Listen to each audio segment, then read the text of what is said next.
Hello guys, इस class में हम बात करेंगे वेरिएबल के बारे में। वेरिएबल असल में क्या चीज़ होती है। जैसे कि आप जानते हैं कि ये डे 2 है। इससे पहले वाली क्लास में डे 2 के बारे कुछ आउटलाइंस मैंने शेयर की। उससे पहले वाला डे 1 था जिसमें हमने बेसिक्स पाइथन सीखी, बहुत कंसेप्ट सीखे। ये डे 2 है। डे 2 में पाइथन के अंदर जितने भी वेरिएबल्स यूज़ होती हैं उनके बारे में थोड़ा डिस्कस करेंगे और डेटा टाइप्स के बारे में बात करेंगे।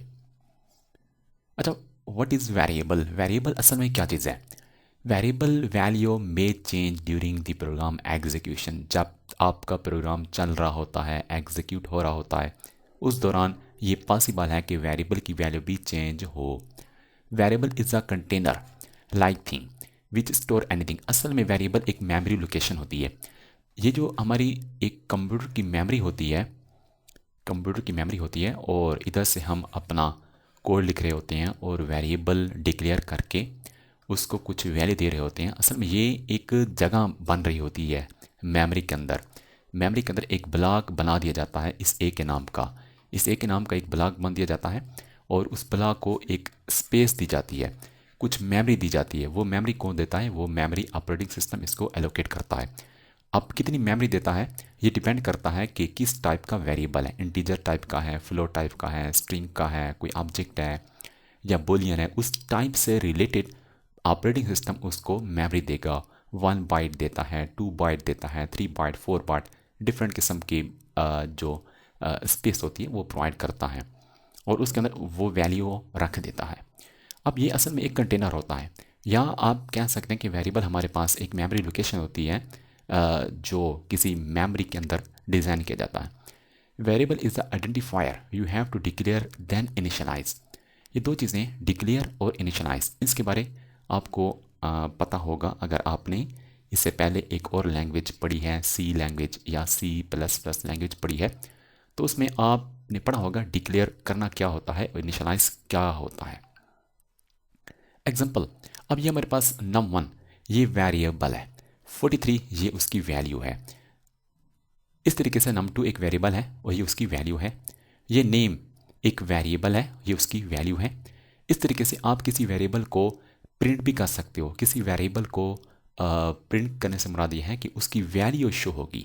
यहाँ पे आपने नेम लिखा ना, तो कंसोल में आपको ये फैसल जाफरी जो भी एक स्ट्रिंग होगा वो शो होकर मिलेगा। num1 लिखा तो आपको 43 मिलेगा, num2 लिखा तो उसकी वैल्यू शो होगी कंसोल के अंदर। ये आप आउटपुट कर रहे हो या ये आप वेरिएबल के अंदर जो कुछ पढ़ा है उसको शो कर रहे हो। यानी कि वेरिएबल के अंदर 10 पढ़ा तो वो वेरिएबल की वैल्यू को शो करेगा। तो ये हमारे पास वेरिएबल का बेसिक इंट्रोडक्शन है और वेरिएबल की वैल्यू चेंज भी होती रहती है। फॉर एग्जाम्पल, वेरिएबल की वैल्यू 10 है और आपने यहाँ पे लिखा प्रिंट ए, तो स्क्रीन पे क्या शो होगा? कंसोल में 10 शो होगा। फिर उसके बाद आपने किया अपडेट, ए की वैल्यू को किया अपडेट और यहाँ पे दोबारा प्रिंट करते हो प्रिंट ए। अब आपको 10 नहीं मिलेगा बल्कि 20 मिलेगा जब आप उसको रन करेंगे, क्योंकि अब वेरिएबल की वैल्यू अपडेट हो चुकी है। इस तरीके से वेरिएबल जो हमारे पास एक चीज़ होती है उसकी वैल्यू चेंज होती रहती है एक प्रोग्राम के अंदर। अच्छा, उसके बाद एक चीज़ होती है अनडिफाइंड वेरिएबल। अनडिफाइंड वेरिएबल क्या चीज़ होती है? The variable that you did not declare and initialise that variable and if you want to call that variable. For example, ये ए की वैल्यू है 10, मैं करता हूँ प्रिंट और बी, आपको ये अनडिफाइंड एरर मिलेगा। यानी कि अनडिफाइंड बी अनडिफाइंड, यानी कि आपने बी को डिफाइन नहीं किया, आपने ए को डिफाइन किया, बी को नहीं किया। ए को अगर आप यहाँ पे लिखेंगे तो उसकी वैल्यू शो होगी। अगर आपने बी लिखा तो ये अनडिफाइंड है क्योंकि आपने ना तो डिक्लेयर किया ना तो इनिशियलाइज किया। You will get A error, variable name not defined. इसको कहते हैं अनडिफाइंड वेरिएबल, आपने डिफाइन नहीं किया यार। अब यहाँ पे देखें प्रिंट एज, एज नाम का कोई वेरिएबल नहीं है तो आपको एरर मिलेगा। आपने यहाँ पे नेम लिखा, अब ये जो नेम स्टोर है, नेम के वेरिएबल के अंदर अब प्रिंट नेम करूँगा तो मुझे एरर नहीं मिलेगा, नेम शो होगा क्योंकि इसकी वैल्यू ऑलरेडी पड़ी है। लेकिन एज नाम का कोई वेरिएबल नहीं बनाया, उसको वैल्यू नहीं दी, तो ये आपको एरर देगा अनडिफाइंड।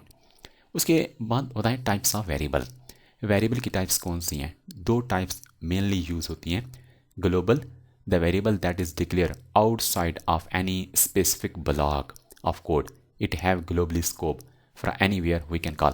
अब देखिए ब्लॉक की बात की जा रही है तो आप देखिए आपने लिखा इफ़ और यहाँ पे कंडीशन दी और ये कोना लगाया और यहाँ पे इफ़ का कोड आएगा, ये एक ब्लॉक है। आपने यहाँ पे लिखा फार लूप चला रहे हैं और ये फार की एक बॉडी है, तो तो ये एक स्पेसिफिक ब्लॉक है। आपने बनाया फंक्शन और फंक्शन का नाम आ जाएगा पैरेंथेसिस कोलन और ये फंक्शन की बॉडी है। यानी कि C++ में या सी लैंग्वेज में हम क्या करते हैं, curly bracket start, curly close और अंदर कुछ लिखते हैं, ये इसे कहते हैं ये एक ब्लॉक है, ये स्पेसिफिक ब्लॉक है। अब पाइथन में कर्ली ब्रेसेस वाला कंसेप्ट नहीं है, बल्कि कोलन लगा के हम उसकी कोडिंग शुरू कर देते हैं, वो ब्लॉक हमारा शुरू हो जाता है। लेकिन स्टार्टिंग से वन टाइप का डिस्टेंस हमने देना पड़ता है, एक प्रॉपर डिस्टेंस देना पड़ता है, वो हमारे पास एक ब्लॉक बन जाता है। उस ब्लॉक के अंदर अगर हम कोई वेरिएबल बनाएंगे, यानी कि इस यहाँ पे अगर हमने वेरिएबल बनाया और उसको वैल्यू दी, और यहाँ पे कोई और वेरिएबल बनाया उसको वैल्यू दी, और यहाँ पे कोई और वेरिएबल बनाया उसको वैल्यू दी। सी जो एक वेरिएबल है वो मैंने बनाया इसी फॉर के अंदर, तो उसको कॉल भी फॉर के अंदर करूँगा। अगर मैं इफ़ के अंदर आके मैं करता हूँ प्रिंट सी करता हूँ, मुझे एरर देगा, क्योंकि ये जो सी है इस इफ़ के ब्लॉक में नहीं पड़ा, ये सी फॉर के अंदर पड़ा। इसी के अंदर ही मैं इसको यूज़ कर सकता हूँ, सी कर सकता हूँ, प्रिंट सी। आउटसाइड में नहीं कर सकता, यानी कि यहाँ पे भी नहीं कर सकता, यहाँ पे भी नहीं कर सकता, क्योंकि इसके अंदर है। अगर यहाँ पे बी पड़ा है तो बी को इस्तेमाल उसके अंदर ही करूँगा, यानी कि इसी ब्लॉक के अंदर करूँगा, बाहर नहीं कर सकता। तो ऐसे हमारे पास वेरिएबल जो आउटसाइड ब्लॉक होते हैं, आउटसाइड ब्लॉक होते हैं, डिफिनेशन में यही है, the variable that is declare outside of any specific block. ऐसे वेरिएबल जो बाहर बनाए जाएं उन्हें ग्लोबल कहते हैं, जो अंदर होंगे उन्हें क्या कहेंगे, उन्हें हम लोकल कहेंगे। The variable that is declare inside of any specific block of code, it have a limited scope. देखिए लिमिटेड स्कोप, सी को अंदर लिखा अंदर ही यूज़ कर सकेंगे, बी को अंदर लिखा अंदर ही यूज़ कर सकेंगे। अगर कोई वेरिएबल ऐसा हो जो आपने बनाया ब्लॉक के बाहर, तो उसको हर जगह से आप कॉल कर सकते हो। इसकी मिसाल मैं आपको दूंगा VS कोड में, आपका कंसेप्ट क्लियर हो जाएगा। अच्छा, दूसरी हमारे पास चीज़ है डिक्लेरेशन। क्या चीज़ होती है, we can write name of variable according to rules and regulation. ये रूल्स एंड रेगुलेशन जो हैं बड़े काम के हैं। रूल्स एंड रेगुलेशन आपके साथ मैं शेयर करूंगा नेक्स्ट स्लाइड में। Without providing A value is called declaration of variable. अच्छा, C++ में क्या करते हैं, किसी वेरिएबल को डिक्लेयर करते हैं तो एक लाइन में डिक्लेयर करते हैं, दूसरी लाइन में इनिशियलाइज करते हैं। डिक्लेयर का मतलब ये होता है कि डेटा टाइप का नाम लिखना और वेरिएबल का नाम लिखना। इनिशियलाइज का मतलब ये होता है कि उसी डिक्लेयर किए गए वेरिएबल को वैल्यू देना। इसे कहते हैं डिक्लेरेशन, इसे कहते हैं इनिशियलाइजेशन। ये मैंने मिसाल दी C++ से रिलेटेड। पाइथन में हम क्या करते हैं, एक लाइन में इक्वल टू 20 कर देते हैं, इक्वल टू 10 कर देते हैं, यानी कि एक ही लाइन में हम डिक्लेयर भी करते हैं, इनिशियलाइज भी करते हैं। अब जब हम वेरिएबल का नाम सेलेक्ट करें, जब हम वेरिएबल का नाम सेलेक्ट करते हैं, लिखते हैं, तो मेमोरी के अंदर एक ब्लॉक को बना दिया जाता है, इसको कहते हैं डिक्लेरेशन। जब उसी ब्लॉक में हम वैल्यू को स्टोर करते हैं, उसे कहते हैं इनिशियलाइजेशन कहते हैं। आफ्टर डिक्लेरेशन, यानी कि वेरिएबल का नाम लिखने के बाद you need to provide a value to declared variable, यानी कि उसी वेरिएबल को आपने वैल्यू देनी होती है, उसको कहते हैं इनिशियलाइजेशन कहते हैं। To assigning a value to variable is called initialisation. But in Python we did not need to declare a variable separately. एक ही लाइन पे हम डिक्लेयर भी करते हैं, इनिशियलाइज भी करते हैं। At time of declaration we provide value to that variable. एक ही यानी कि जब हम डिक्लेयर कर रहे होते हैं उसी वक्त हम वैल्यू दे देते हैं उसी वेरिएबल को। अच्छा, ये C++ में हम कैसे करते थे, यानी कि ये डिक्लेरेशन ऑलरेडी आपको बता चुका हूँ। वेरिएबल का नाम ए है, उससे पहले डेटा टाइप लिखी, आखिर पे सेमीकोलन लगाया, यानी कि इतने रूल्स रेगुलेशंस का ख्याल रखना पड़ता है। दूसरी लैंग्वेज में, पाइथन में बहुत सिंपल तरीके से आप काम कर सकते हो। ये इनिशियलाइजेशन है, यानी कि वैल्यू दी। पाइथन में क्या करते हैं, एक लाइन में डिक्लेयर भी कर लेते हैं और इनिशियलाइज भी कर लेते हैं, जिस तरह ये दो मिसालें आपको मैंने दी हैं। अच्छा, VS कोड में जाके मैं आपको जितना भी अभी थ्योरेटिकल पढ़ा है उन सब की मिसालें देता हूँ, ताकि आपका कंसेप्ट मजबूत हो जाए। VS कोड में आके फ़र्स्ट ऑफ ऑल मुझे क्या करना है भाई, मुझे अपनी लोकेशन में आना है और यहाँ पे day 2 कर देना है। फर्स्ट ऑफ ऑल तो मुझे क्या करना है, day 2 करना है। इस day 2 में आके मैंने एक फ़ाइल को क्रिएट करना है, यहाँ पे बल्कि यहीं पे कर देता हूँ क्रिएट फाइल को, बल्कि नहीं, यार ऐसे नहीं करना चाहिए था मुझे। मैं आपको दूसरा तरीका बताता हूँ यार, इसको बंद कर दो यहाँ से। मैं पूरे फोल्डर को ओपन करना चाहता हूँ, इन सबको cmd कोड डॉट। ऑलरेडी मैं आपको इसके बारे में बता चुका हूँ कैसे एक फ़ोल्डर को आप ओपन कर सकते हो VS कोड में। अगर आपको नहीं पता तो आप कमेंट्स कर सकते हो, मैं एक्सप्लेन कर दूंगा, उसको एक्सप्लेन कर दूंगा और आपके जहन की कन्फ्यूजन ख़त्म हो जाएगी। अच्छा, मैं D2 में एक फ़ोल्डर बनाया, D2 का एक फ़ोल्डर बनाया, उसके अंदर एक फ़ाइल बना रहा हूँ।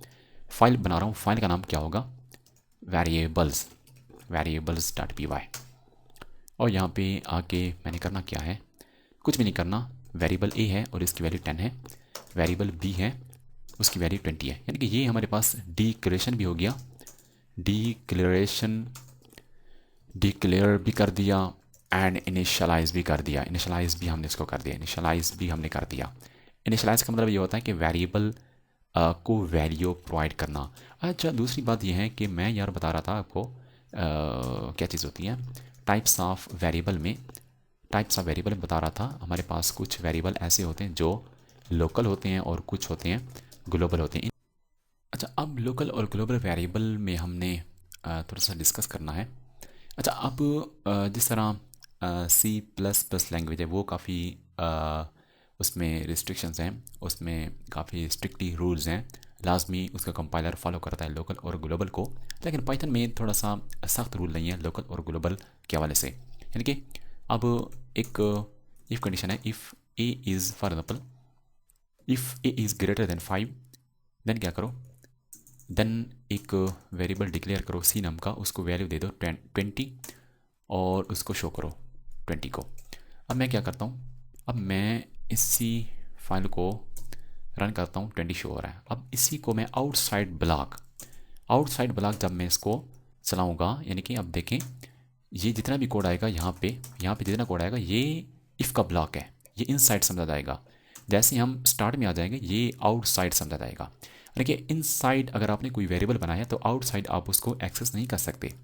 ये स्ट्रिक्टली रूल्स है सी प्लस प्लस में या सी में, लेकिन ये पाइथन में आपको वही 20 दे रहा है। इसमें इतना स्ट्रिक्टली रूल्स नहीं है, इंटरप्रेटर इतना स्ट्रिक्ट नहीं कर रहा है। यहाँ पे होना ऐसे चाहिए था कि जो लोकल वेरिएबल हैं उनको अंदर ही कॉल होना चाहिए था, अंदर ही उनको यूज़ कर सकते हैं, बाहर नहीं कर सकते। यानी कि इनको हम कहते हैं ये लोकल वेरिएबल हैं, यानी कि जितने भी वेरिएबल हम बनाएंगे इफ़ के अंदर, फॉर के अंदर, एल्स के अंदर, फंक्शन के अंदर, ये सब हमारे पास लोकल वेरिएबल होंगे या ऐसे वेरिएबल जो बाहर होंगे। यानी कि जिस तरह ए और बी, जिस तरह आप देख सकते हैं ए और बी किसी भी ब्लॉक के अंदर नहीं है, आउटसाइड है।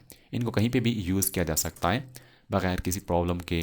जैसे प्रिंट बी, तो ये क्या है हमारे पास 20 शो हो रहा है। ये जो 20 है ये बी की वैल्यू शो हो रही है जो हमने इफ़ के अंदर, इफ़ के ब्लॉक के अंदर हमने उसका कोड लिखा है। तो ये हमारे पास लोकल और ग्लोबल का एक कंसेप्ट होता है।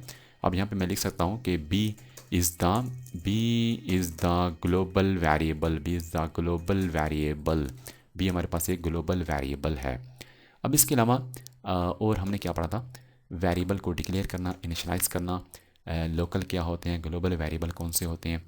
दूसरा हमने पढ़ा था अनडिफाइंड वेरिएबल के बारे में। यानी कि अगर मैं यहाँ पे ऐसा करूँ कि प्रिंट जेड, तो इस नाम का कोई वेरिएबल नहीं है, तो क्या कहेगा, नेम एरर, ये हमारे पास डिफाइंड नहीं है, अनडिफाइंड वेरिएबल नेम है। अगर मैं कर दूँ यार, मैं भूल गया गलती से, इसको मैं कर देता हूँ 100 कर देता हूँ या 1000 ही कर देता हूँ।